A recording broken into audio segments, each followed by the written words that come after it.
Remember the good old days when corporations were about making money? Well, now they want to influence society and make the world a better place. Enter stage left outdoor clothing giant North Face, who are giving customers a 20% discount if they complete an Orwellian racial inclusion course called Allyship in the Outdoors. One module includes the contested concept of white privilege, with skin colour seemingly a defining factor in people's access to the outdoors. The controversial programme even urges participants to file formal complaints against their bosses if their colleagues brand them as woke. There you go. A nice bit of dystopian mind control thrown in there for good measure. Let's get reaction now from one of America's most respected political and social commentators, Chadwick Moore, who is the author of a brand new book about Tucker Carlson, simply entitled Tucker. It's winning rave reviews, and Chadwick Moore joins me now. Now, Chadwick, are you nostalgic about the days when businesses were just there to sell us products?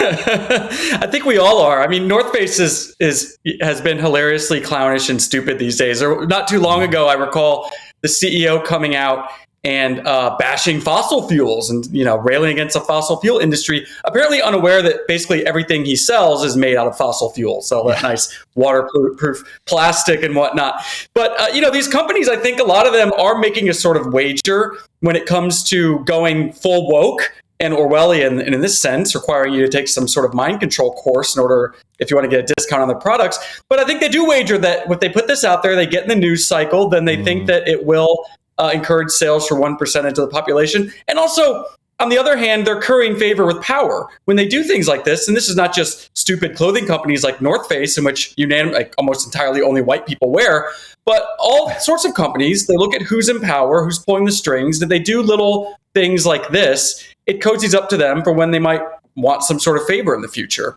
Of course. Now, Chadwick, clearly there is racism in our society. It's a major problem.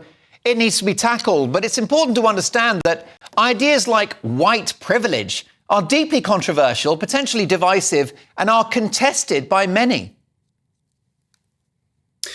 Yeah, of course, that's true. And, people would say now that that's minority privilege that happens across the Western world, where you get advantages for being not white and you get disadvantages for being white. You get jobs taken away from you, or you don't even get the opportunities.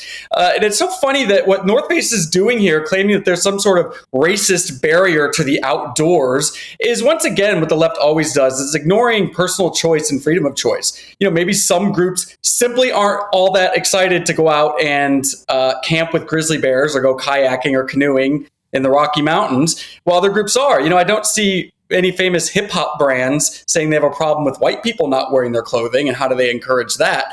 So once again, it's a lot of these sort of guilt-stricken white people, which run North Face, trying to assuage this strange guilt they have for the way they were born and the color of their skin.